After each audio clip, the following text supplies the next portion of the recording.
Hey, in today's bass lesson, I'm going to show you how you can learn 4 chords and instantly be able to play hundreds of songs. I'll see you inside the lesson.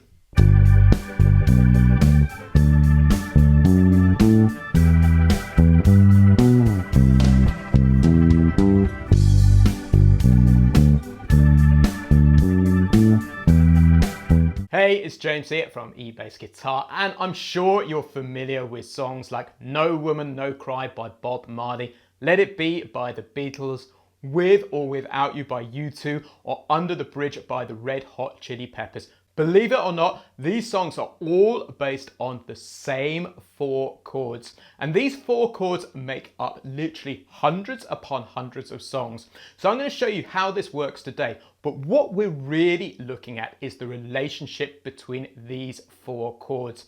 But first off, there's something really important I'd love you to do, and watch a video by a band called Axis of Awesome. They're a comedy trio from Australia, but they go through literally 30 of these songs which use these 4 chords. It's really funny, but there's an incredibly important musical point, and once you hear it in context, it will really start opening things up. So I'm going to put a link to that video in the description below. So once you've watched this film, make sure you duck off and watch it. But first off, before we hit the lesson content, I'd love to know, what is your favorite pop song? Please let me know in the comments below. Also, there's a completely free PDF which comes with this lesson, which will show you everything we're discussing today, written out in standard notation and tab. There's a link in the description below. Also, if you're a Bass Lab Plus member over at eBassGuitar, you can get all of the backing tracks we're using today included in your membership inside the backing track vault. So let's take a look at exactly what these 4 chords are. So in the key of C,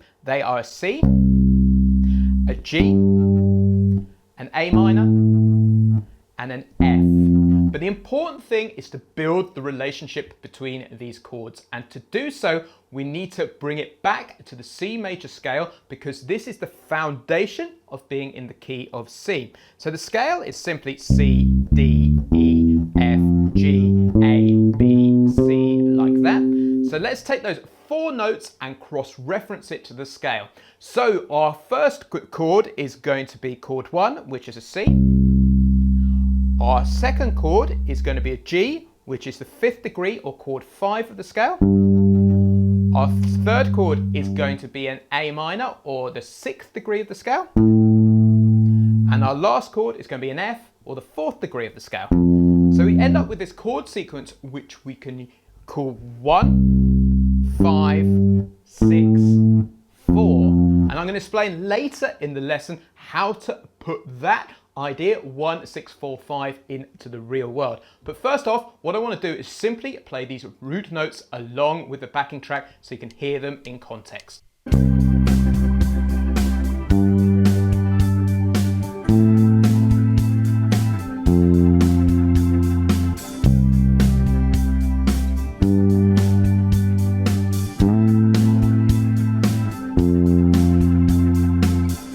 So the next thing we need to do as bass players is put some kind of rhythmic groove to it. And the best place to start with this is to simply follow the drummer's kick drum or bass drum. And if you listen to the backing track, it's playing this rhythm here. Dung, bum, bum, dung, dung, gung. So what we're going to do in our bass line is simply copy it like so. So 1, 2, 3, 4, 1, 2, and 3, 4, 1, 2, and 3, 4. 1, 2, and 3, 4, 1, 2, and 3, 4. So we're simply playing 3 notes a bar. So we're playing a note on the first beat of the bar, 1, and then halfway through the second beat we're playing another note. So 1, 2, and 3, 4 on the and of 2, and then the third beat is placed directly on beat 3. So 1, 2, and 3, 4, like that. Try and get those notes relatively short and punchy. So let's try that in context with the backing track so you can hear what it sounds like.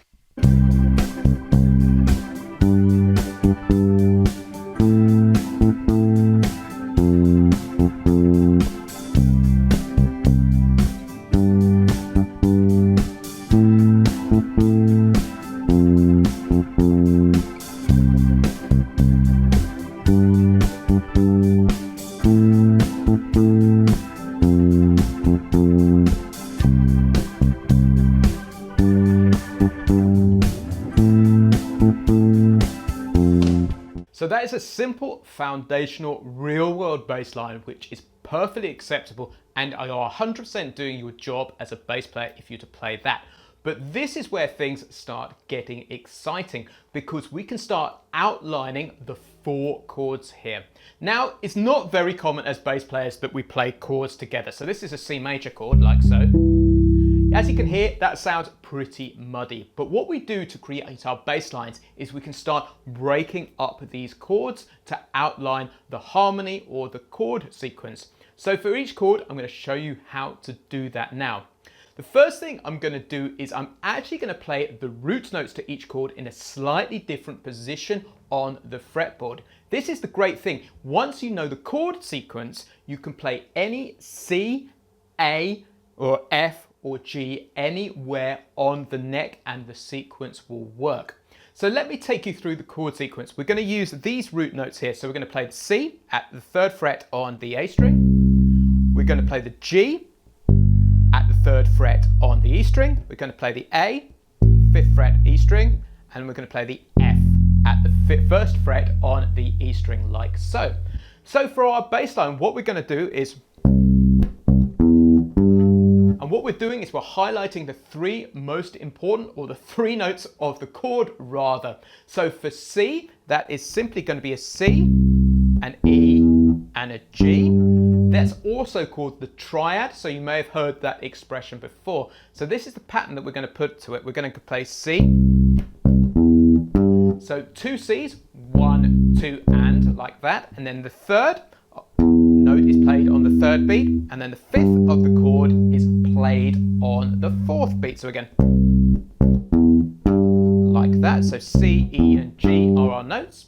Now we're going to put that over the G chord, and so that is simply going to be a G, a B, and a D. They're the notes of the G chord. This is all 100% derived from the C major scale, those 8 notes we discussed right at the beginning of the lesson. So this is the rhythmic pattern. Then for the A minor chord, what I want you to do is put your first finger on the A, and we're going to play A, C, and E like that. So we're going to, and then for the F, we're going to go down to the F at the 1st fret, and then we're going to play the open A, or you can play the fretted one at the 5th if you wished. I would choose the open A, and the C there like so. So F, A, C. So to slow it down, we're going to get this bass line.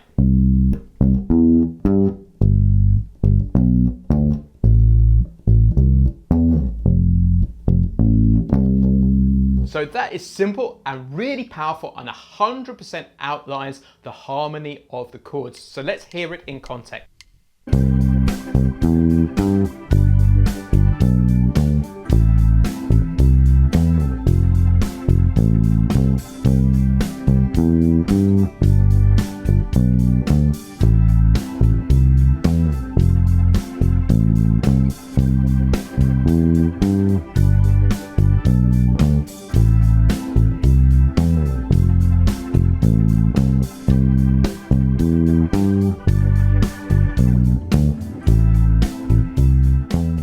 So I kid you not, learning the relationship between those 4 chords and being able to create a bass line using the notes derived from the chords, you'll literally open up being able to play hundreds upon hundreds of songs. So I'd love to ask you, if you're enjoying this video, please make sure you hit the red subscribe button, which is somewhere around this video, because we release a lesson just like this every single week, designed especially for the beginner to intermediate bass player. By hitting that red button and the bell, you'll be the first to know when a new lesson goes live. So earlier on in this lesson, I told you I'd explain why I chose to use the Roman numerals in addition to just simply the note names of the chord. So we discussed this chord sequence of 1, 5, 6, 4. And the thing why this is so powerful is because it allows you to transpose it into multiple keys, because not all songs are in the same key, and that is really important. And to show you this in action, I'm going to take this into the key of G major now, because this will really open up multiple possibilities. So first of all, I want you to play the G major scale, which is simply a G, A, B, C, D, E, F sharp, like so. And what we're going to do is we're going to superimpose this 1, 5, 6, 4 chord sequence now. So that is simply a bar of G, a bar of D, a bar of E minor, and a bar of C, like so. And once we know that, it makes it so easy to transpose, and we can use all of the bass line creation ideas that we learned earlier in this lesson to create our bass line. So we can create that triad idea again by simply going and then up to the D chord, to the E minor, to the C. So this opens up a world of possibilities. So what I'm going to do to finish off this lesson is I'm going to show you this in action in the key of G major. Then I'm going to break out a little bit and improvise using ideas directly derived from the G major scale, so you can see where these ideas can go.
So guys, that's the end of today's bass guitar lesson. If you've enjoyed this lesson, make sure you grab the free PDF so you can see everything we're discussing today written out in standard, notation and tab. Also, if you're looking to really push your bass guitar playing forward and understand how to play, or more about how to play chord sequences like this in the real world and create incredible bass lines which create a wonderful foundation to the band, make sure you check out the Bass Lab Plus over at eBassGuitar.com. There's a link in the description below where you can join free today with a 14-day trial. Cheers, I've been James from eBassGuitar.com, and I'll catch you next time.